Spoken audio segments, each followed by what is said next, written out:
여러분, 오늘은 이 가나안 족속들의 이 두 가지 태도에 대해서 한번 살펴보려고 하는데요. 지난주는 여러분 우리 가나안 땅에 이 기브온 주민들이 꾀를 내 가지고 이스라엘과 화친을 맺게 된 이야기를 우리가 같이 들었습니다.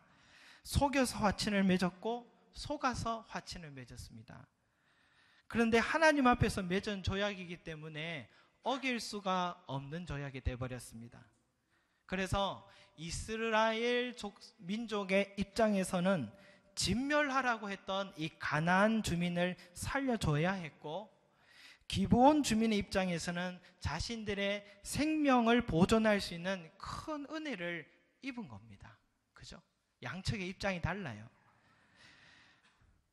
지난주는 속고서 화친을 맺어버린 실수, 이 이스라엘의 입장을 살펴보면서 우리 또한 하나님께 묻지 않게 된다면, 기도하지 않게 된다면 얼마든지 만남에서 하는 모든 일들 속에서 실수할 수 있다는 것을 이스라엘의 입장에서 우리가 배웠습니다. 그죠? 그런데 오늘은 가나안 족속의 입장들을 보면서 한번 생각해 보려고 합니다. 그들의 가나안 족속에게는 두 가지 태도가 있었는데, 먼저는 기브온 족속처럼 그들이 생명을 보존할 수 있었고 하나님의 백성 속에 영입될 수 있었던 부분에 대해서 집중합니다. 기브온은 여호수아가 여리고성과 아이성이 행한 일이었어요. 그들이 여호수아와 이스라엘 민족에 진멸되었다는 소식을 들었습니다. 솔직히 두 성은 가나안 땅의 자존심과 같은 곳인데 그들은 그 소식을 들었습니다. 또 하나는 뭐냐면 하나님께서 가나안 땅 전체를 이스라엘에게 주셨다라는 소식을 기브온 주민들이 들었어요. 여리고성과 아이성이 진멸된 것은 남의 일이라 생각을 그때까지 살짝 했다가 하나님께서 가나안 땅 전체를 주셨다는 소식을 듣고는 남의 일이 아니구나, 우리 족속과도 관계 있는 일이구나, 직결된 문제구나 생각한 겁니다. 여러분, 이런 소식을 들으면 제일 먼저 찾아오는 감정이 뭘까요? 두려움입니다. 두려움이 찾아오죠. 왜냐하면 자신들이 아무리 싸워봐야 여리고 성만도 못하고 아이성만도 못한 자신들이 진멸될 게 뻔하기 때문입니다. 그 싸움은 이스라엘 민족뿐만 아니라 절대자인 신과의 싸움이기 때문입니다. 특히 공동체의 두려움은 몇 배로 커져요. 이렇게 있는데 한 사람이 그런 일이 있었다더라 그러면은 나중에 그게 말이 점점 커지더니 확대되는 거죠. 부풀려지는 겁니다. 그리고 그 부풀려진 이야기가 실제로 그럴 줄 알고 믿기 시작하는 겁니다. 한번 찾아온 두려움은 또 사라지지 않습니다. 오늘 말씀 보면서 이와 비슷한 상황에 빠진 또한 가나안 땅 족속인데 바로 예루살렘 주민들입니다. 예루살렘 왕 아도니세덱입니다. 그 왕과 예루살렘 주민들 동일한 소식을 듣습니다. 1절, 2절 같이 한번 읽겠습니다. 시작. 그때에 여호수아와 아이를 빼앗아 진멸하되 여리고와 그 왕에게 행한 것 같이 아이와 그 왕에게 행한 것과 또 기브온 주민이 이스라엘과 화친하여 그 중에 있다함을 예루살렘 왕 아도니세덱이 듣고 크게 두려워하였으니 이는 기브온은 왕도와 같은 큰 성임이요 아이보다 크고 그 사람들은 다 강함이라. 아멘. 여러분, 그 소식 들으니 제일 먼저 찾아온 감정은 예루살렘 왕에게도 동일했습니다. 두려움이었습니다. 이제 곧 자신들도 진멸될 가능성은 이제 시간 문제였어요. 왜냐하면 기브온까지 이스라엘과 화친을 맺었기 때문에 기브온 땅 주민들이 사는 땅도 이스라엘 땅이 돼버린 겁니다. 이스라엘 사람들이 돼버린 거잖아요. 화친을 맺었으니까. 그런데 예루살렘이 주민들과 민족과 기브온 민족의 사이의 거리가 10km도 안 돼요. 그러니까 여기서 오는 두려움은 더 커지는 겁니다. 기브온 족속도 만만치 않은가 봐요. 큰 성이랍니다. 그들은 강하다 합니다. 또 더불어서 기브온 족속은 왕이 있는 게 아닌 것 같아요. 장로 제도 같아요. 왕이 있으면 왕 불러서 술 한잔 하면서 화친 맺을 수 있는데 이 장로들이 많은 곳은 한 사람 설득해놔도 저 사람 또 다른 장로 회의하고 나면 바뀔 수 있잖아요. 그러니까 이거 설득도 쉽지 않은 거예요. 예정을 생각해서 아무리 하려 해도 안 되는 거예요. 치명적 상황을 누구보다 직감한 예루살렘 왕이 아도니세덱이 찾아온 감정은 오늘 말씀처럼 크게 두려워하였으니라는 겁니다. 크게 두려워하였으니랍니다. 이스라엘 민족을 맞대한 기본 족속과 예루살렘 족속의 공통점은 뭐냐? 두려움입니다. 기본 족속은 자신들이 속였다는 사실이 드러나서 이시직고할 때 이렇게 말하죠. 9장 24절 이런 말이 있습니다. 우리 목숨을 잃을까 심히 두려워하여 이같이 하였나이다. 기본 족속 솔직히 얘기해요. 우리 정말 두려웠습니다. 또 예루살렘 왕도 오늘 2절 말씀에 예루살렘 왕 아도니세덱이 듣고 크게 두려워하였으니, 두려움은 이 두 족속에 동일하게 다가왔어요. 하지만은 두 족속이 두려움 앞에서의 반응은 전혀 달랐다는 겁니다. 동일한 두려움이 같이 찾아왔는데 거기에서 그들의 반응은 두 족속이 전혀 달랐다는 겁니다. 매주마다 우리 성도님들과 함께 커피 전도를 하러 나가는데요, 참 놀라운 것은 참 눈이 와도 비가 와도 방학이 없이 작년부터 계속 쉬지 않고 왔는 게 참 신기해요. 참 신기해요. 비가 온다는 뉴스를 들어도 전도 딱 끝나면 비가 와요. 그래서 좀 쉬고 싶어도 하나님 못 쉬게 하시는 것 같아요. 그런데 여러분, 이렇게 늘 그 자리를 지키다 보니까 한 가지 좋은 점은 그 식당 앞에서 전도하니까 식당에 오는 사람들을 얼굴을 이제는 주인만큼 알아요. 주인만큼 알아서 아이고 우리가 더 반가워요. 오시면은 어서 오십시오 그러면서 막 저희가 식당 안내하고 막 그럽니다. 그러면서 서로 자꾸 알아가는 사람들이 있어요. 어떤 분들은 신앙생활을 오래 하다가 그만두신 분도 있고, 식당 주인 부인도 그렇더라고요. 그런 분들이 꽤 많더라고요. 그런 분들을 위해서도 이 자리를 못 떠나겠더라고요. 언젠가 다시 계속 권면하려고 그러고 있습니다. 그런데 항상 웃으면서 반갑게 우리와 맞이하고 웃으시는 분이 계세요. 근데 그분은 교회는 안 나오세요. 항상 반갑게 맞이하는데 그때까지입니다. 왜 그러실까 싶어서 이유를 물어보니까 예전에는 교회 갔다고 하더라고요. 가셨는데 교회 가면 주보를 가지고 집에 갖다 놓으면 한 3일 안에 꼭 안 좋은 일이 생긴답니다. 주보를 가지고 집에 놔두면 항상 3일 안에 안 좋은 일이 몇 번이나 생겨서 그게 그분에겐 징크스가 된 거예요. 그래서 겁이 나는 거예요. 내가 또 이렇게 커피는 자꾸 마셔서 마음에 가긴 가야 될 것 같은데 가면은 또 나에게 일어날 거. 그래서 저희가 괜찮습니다. 같이 기도합시다. 그래도 두려워하시는 모습을 봅니다. 그런데 한편으로는 그 두려움이 이해가 돼요. 그렇죠. 세상의 영에 사로잡혀 있다가 주님 안으로 들어오는 게 쉬운 일일까요? 세상의 영이 그를 가만히 둘까요? 가만히 두는 게 이상하다 생각합니다. 분명히 그런 고비는 분명히 있는 것 같아요. 그런데 그 고비를 함께 기도하면서 잘 이겨내시면 되는데 자꾸만 그 징크스가, 아픔이 자꾸 기억나서 그게 두려워하시더라고요. 여러분, 막강한 군사를 갖고 있는 것 같은 이스라엘과 찔러도 피 한 방울 나지 않을 것 같은 여호수아, 아마 가나안 땅 족속들에게는 여호수아라는 사람이 그렇게 생각되고 있을 것 같아요. 정말 머리에 뿔도 나고 무시무시한 사람으로 이미지로 되어 있을 것 같아요. 근데 그럼에도 불구하고 가나안 족속은 속여서라도 그들과 화친을 맺었습니다. 왜 그랬을까요? 제가 보기에는 그들이 화친이 맺은 것은 이스라엘 족속만이 두려워서가 아닌 것 같아요. 그들이 진짜 두려워한 것은 그들과 함께하고 계신 하나님이 더 두려웠던 것 같습니다. 상식적으로 이 정도의 확실한 능력을 갖고 있는 신이라면 내가 섬기던 신을 포기하고 하나님께로 돌아가는 게 더 현명한 겁니다. 그게 맞아요. 그런데 그래서 무슨 일을 시켜도 좋으니까 우리의 모든 민족이 하나님을 섬기는 이스라엘 족속 안으로 속해버리자라고 그들의 장로들은 모여서 결론을 그렇게 내린 겁니다. 다시 말해서 하나님을 믿는 신앙의 공동체 속으로 들어가자라는 겁니다. 하나님의 백성 속으로 우리도 들어가자라는 것입니다. 그게 어느 정도의 고비와 불편함은 있어도, 여호와의 제단에서 나무를 패고 물을 깃는 그런 수고로움은 있어도 신중에 신 안으로 들어가는데 그게 더 좋다고 판단한 겁니다. 그러니까 기본 족속은 아주 상식적인 사람들입니다.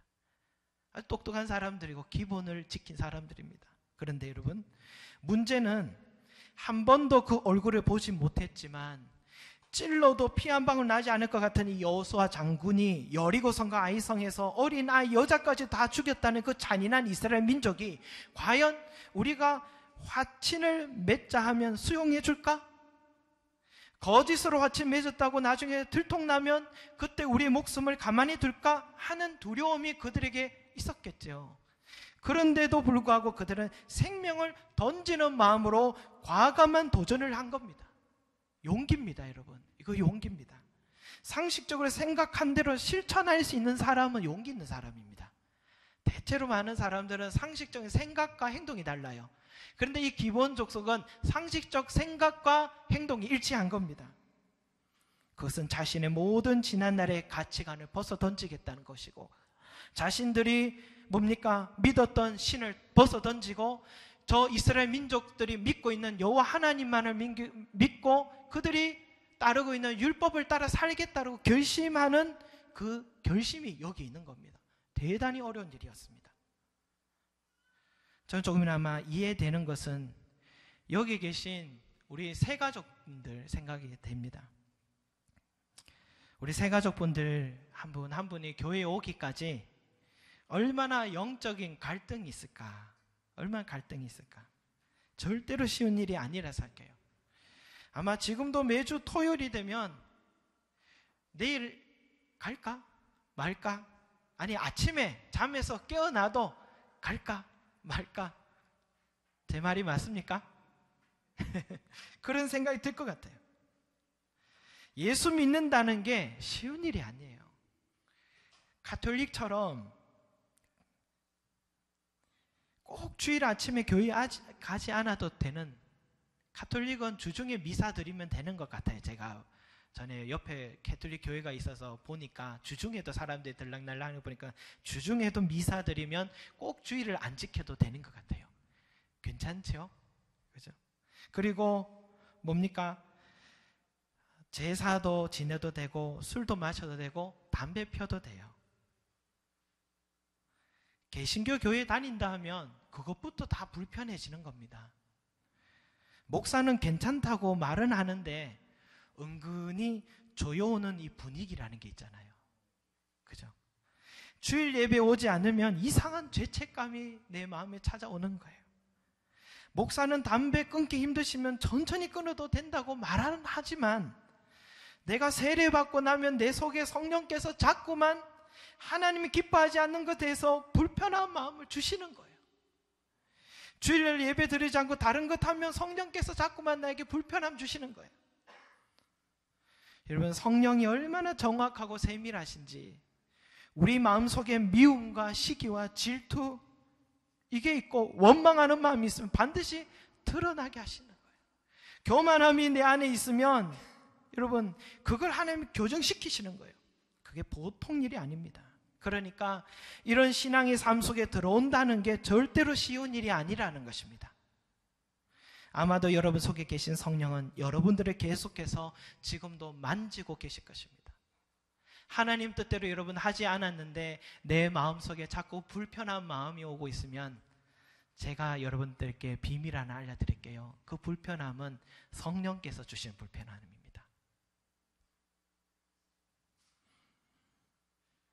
계속해서 옳은 길로 인도하실 것입니다. 여러분, 새 가족만 그럴까요? 지금 여기에 있는 저도 마찬가지입니다. 조금만 교만하거나 조금만 하나님 말씀 벗어난 삶을 살면은 어김없이 저를 다루십니다. 제가 두려운 것은 여러분의 눈이 아닙니다. 여러분의 시선이 두려운 게 아닙니다. 은밀한 중에 보시는 하나님이 너무너무 두렵습니다. 너무 정확해요. 여러분, 재정을 왜 저렇게 매달마다 공개하는지 아십니까? 여러분 때문이 아니라 하나님이 두려워서 그렇습니다. 하나님이 두렵습니다. 그 눈이 얼마나 정확한지 심은 대로 거두게 하시는데, 계속해서 나 자신이 그분을 의식하지 않으면 안 되도록 하나님이 자꾸만 만지시는 거예요. 저희 교회는 정직하게 말씀드리면 지금 우리 자체적으로 50% 정도 자립해 가고 있는 거예요. 나머지 50%는 하나님이 채우시고 계신 거예요. 그런데 만약 제가 하나님 앞에 옳은 마음을 갖지 못하면 하나님은 그 나머지 50%를 안 도우십니다. 정확합니다. 무섭습니다. 멈춰버리는 겁니다. 여러분, 저만 그럴까요? 우리 성도님들 한 분 한 분 예리한 것보다도 더 예리한 눈으로 우리를 옳은 길로 인도하시는 성령님께 사로잡혀 있는 것을 저는 믿습니다. 그게 무서운 거예요. 그분 안에 있을 때는 말할 수 없는 기쁨이 있는데, 그분의 뜻에서 벗어나면은 어김없이 채찍으로 우리를 다루시는 거예요. 회초리 드는 건 왜 그럴까요? 사랑하기 때문입니다. 그래서 하나님 안으로 들어오기로 결심한 여러분들이 제가 보기에는 대단한 결정을 한 것입니다. 그저 교회에 다니는 수준이 아니라 만물의 창조주께서 지금 저와 여러분의 삶을 지켜보시고 거룩한 자신의 형상을 닮아갈 수 있도록 계속해서 우리를 만들어가고 계신 겁니다. 단도직입적으로 말하면 저와 여러분들은 코가 낀 것입니다. 우리는 코가 껴버렸습니다. 돌아갈 수 없는 강을 건너가 버린 겁니다. 엄청난 일을 저질러 버렸습니다. 저 여러분, 이 정도인지 몰랐지요. 되게 여러분 큰일 하신 겁니다. 그렇지만 여러분 정말 잘하신 겁니다. 신 중에 신을 만나신 것입니다. 한 번밖에 없는 인생, 내가 의지할 신을 찾는다면 가장 큰 신을 만나야 하지 않겠습니까? 나를 이해해 주시고 내 성격과 기질과 살아온 환경도 이해하시고 인격적으로 나의 삶을 인도해 주는 그런 신을, 괜찮은 신 만나야 되지 않겠습니까? 우주 만물을 창조하시고 인생의 시작과 끝을 아시는 분이 나의 삶을 마치 위에서 내비게이션처럼 전체를 조망하시고 정확하게 인도하시는 그런 신을 만나야 되지 않겠습니까? 제가 보기에는 여러분들은 수지 맞은 사람들입니다. 인생의 답을 알고 계시고 이 육체의 삶을 벗어 던지고 난 후에도 죽음 이후의 삶까지도 책임져 줄 수 있는 유일한 신 여호와 하나님을 만났기 때문입니다. 기본 족속처럼 나무 패고 물을 깃는 것과 같이 주일 예배 드리기 위해서 일산, 안양, 분당 여기저기에서 교회가 이 새겨지기 위해서 얼마나 불편함이 있습니까? 어쩌면 여기 새 가족들, 제가 보기에는 어쩌면 일산 분당보다 더 먼 데서 오신 분들입니다. 그 마음은 얼마나 멀겠습니까? 갈까 말까? 왜 이렇게 불편하게 살아야 돼? 이런 생각이 왜 안 들겠습니까? 그런 불편함이 있습니다. 하지만 그 속에 모든 불편함을 극복하고도 남는 은혜와 축복이 있다는 사실을 믿으시기 바랍니다. 나중에 세월이 흘러서 그때는 몰랐는데 그때 그 순간 그 자리에 그 교회가 없었다면 저는 이렇게 좋은 하나님을 만나지 못했을 것입니다. 그것은 신의 한 수였습니다. 내 삶에 그런 위기에 빠져 있을 때 그 자리에 교회가 없었다면 저는 이겨내지 못하고 오늘 이 자리에 없었을지도 모릅니다. 그때 그 교회가 없었다면 저는 이 교회 저 교회 마음의 안식처를 찾지 못해 결국 제자리 걸음으로 한평생을 보낼 수도 있었을 것입니다. 이런 고백하시는 날이 올 줄로 믿습니다. 드리고 싶은 말은 그만큼 저와 여러분이 이 좋은 하나님을 만날 수 있고 주의 몸된 교회를 만난 것은 인생의 복 중의 복이라는 사실을 잊지 말라는 것입니다. 기본 족속은 자신의 생에 가장 중요한 선택을 한 겁니다. 가장 옳은 일을 선택한 것입니다. 그렇다면 우리는 이렇게 질문해 볼 수 있습니다. 그럼 진멸하라는 가나안 땅 족속이라고 해도 기본 족속과 같이 화친을 또 맺으려고 다가오고 머리를 숙이면 그들도 진멸해서 면할 수 있을까요? 여러분은 어떻게 생각하십니까? 기본 족속처럼 속여서라도 한번 속으면 다음에는 안 속으니까 그 다음에도 미안하다고 우리도 예수님 믿겠다 하고 다가오면 그들을 용서해주고 하나님 백성으로 영입시켜 줄까요? 여러분 어떻게 생각하십니까? 이미 진멸하라고 한 하나님의 뜻은 흔들리지 않을 것 같죠? 예. 그것도 하신 거 보니까 여러분들이 그렇게 생각하시군요. 저도 이 부분에 대해서 의문이 생기더라고요. 그러나 여러분, 저는 용서해 주시고 그들이 화친하며 다가오면 다시 하나님의 백성으로 받아주리라고 믿습니다. 왜냐하면 가나안 족속 가운데 하나님 백성으로 영입된 첫 번째 사람들은 기본 족속이 아닙니다. 누굴까요? 여리고 성에 살았던 기생 라합입니다. 그녀가 가장 먼저 하나님의 백성 속에 영입된 겁니다. 가나안 땅 사람임에도 불구하고 진멸의 대상이었습니다. 왜냐? 그녀도 자신이 속한 여리고 성 사람들 편에 서지 않고 하나님의 편에, 백성들 편에 섰기 때문에 하나님은 그녀를 하나님의 백성으로 받아들인 거예요. 그래서 기본 족속도 하나님께서 받아들이신 것입니다. 한 신학자가 이런 말을 하더라고요. 만일 가나안인들의 반응이 협조적이었다고 한다면 전쟁은 필요하지 않았을 것이라는 것을 암시하고 있다.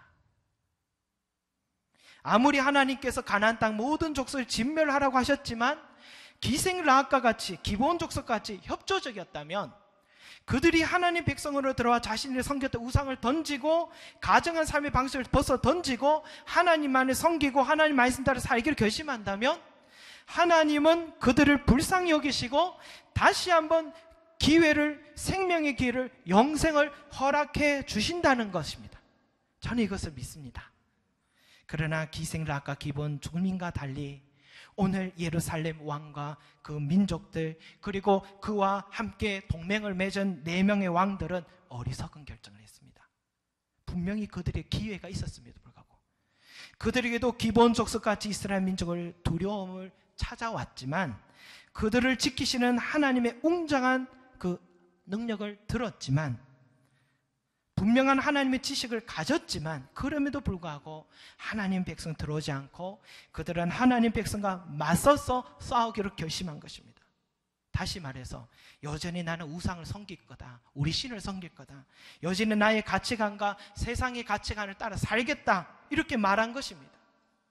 이런 어리석은 결정으로 인해서 역사에서 길이 남을 기본 전투가 시작됐고 그들은 진멸돼 버리고 말았습니다. 여러분 여리고 성상에 살았던 기생 라합이 두 정탐꾼에게 뭐라고 했습니까? 여호와께서 이 땅을 너에게 주신 줄을 내가 아노라. 우리가 너희를 심히 두려워하고 이 땅 주민들이 다 너희 앞에 간담이 녹나니 우리가 듣자 곧 마음이 녹았고 너희로 말미암아 사람이 정신을 잃었나니 너희의 하나님 여호와는 위로는 하늘에서도 아래로는 땅에서도 하나님이시라. 여러분 똑같이 하나님의 전능하신 능력에 대해 여리고 성 사람들과 기생 라합이 똑같이 듣고 두려워하였지만 기생 라합은 하나님 안에 들어왔고 여리고 성 왕과 모든 사람들은 하나님이 대적하는 자리에 섰습니다. 결국 기생 라합만 하나님의 명단에 등재되었고 여리고 성은 그 뿌리조차도 다 진멸되어 버렸습니다. 여기 계신 우리 모든 성도들 중에 여러분 저와 여러분 중에 실패한 인생을 살고 싶은 사람은 아무도 없으리라 생각합니다. 누구나 성공한 인생을 살고 싶어 합니다. 하지만은 의외로 실패한 인생을 향해 달려가는 사람들이 상당히 많이 있습니다. 하나님이 어떤 분인지 듣고 알지만 외면하는 사람들이 너무 많습니다. 하나님의 능력을 보았지만 지금 당장 내 삶에 어떤 도움도 주지 않는다고 기다리지 못해서 다시 돌아가 버린 사람들이 너무 많다는 겁니다. 마치 예루살렘 왕과 4명의 왕들처럼 말입니다. 다윗은 이 시편을 시작하면서 우리의 인생은 이와 같다고 말합니다. 여러분 함께 시편 1편을 한번 같이 읽어보겠습니다. 시편 1편입니다.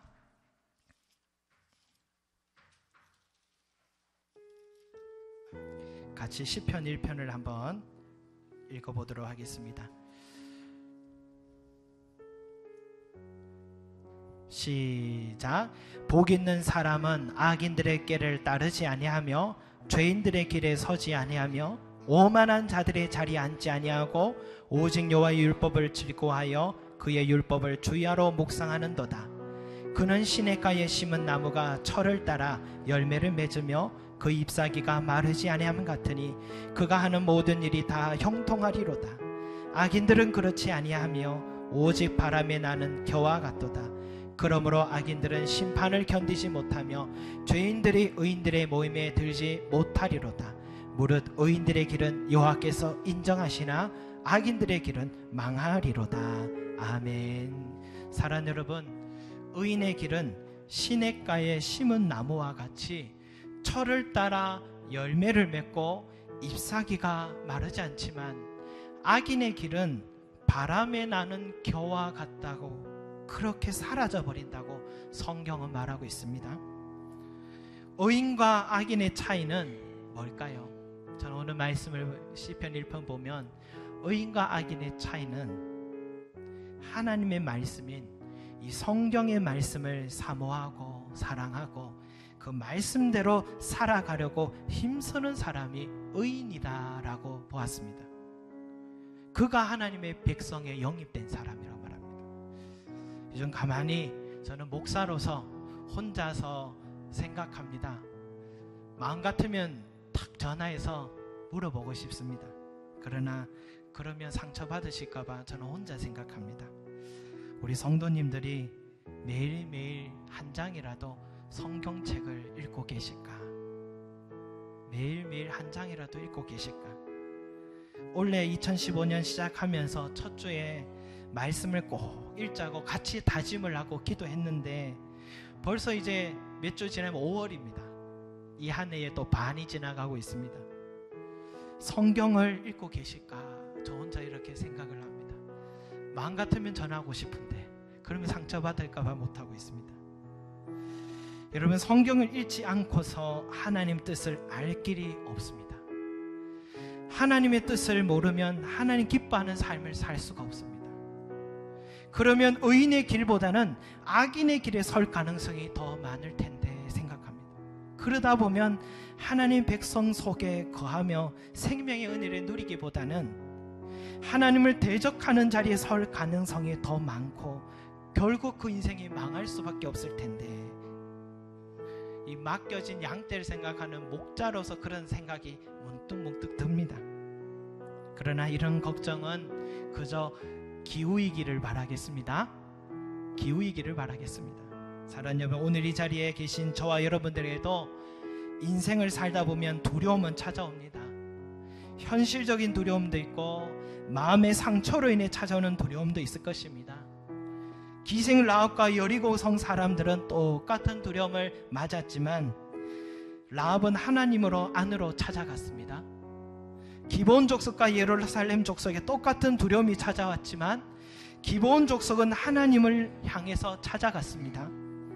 인생은 딱 두 가지 길만 존재합니다. 하나님 안으로 들어가서 생명을 얻을 것인가, 하나님을 떠나서 대적하며 살 것인가. 저는 소망합니다. 여기 계신 모든 분들이 인생의 위기와 두려움 속에 있을 때 하나님을 찾아가시는 은혜가 있기를 소망합니다.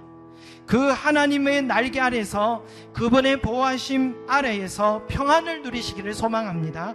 바로 그 사람의 삶은 시냇가에 심은 나무와 같이 철을 따라 열매를 맺고 그 잎은 항상 푸르게 펴 있을 줄로 믿습니다. 그런 은혜가 저와 여러분 가운데 우리의 삶이 다하는 그날까지 함께하기를 소망합니다.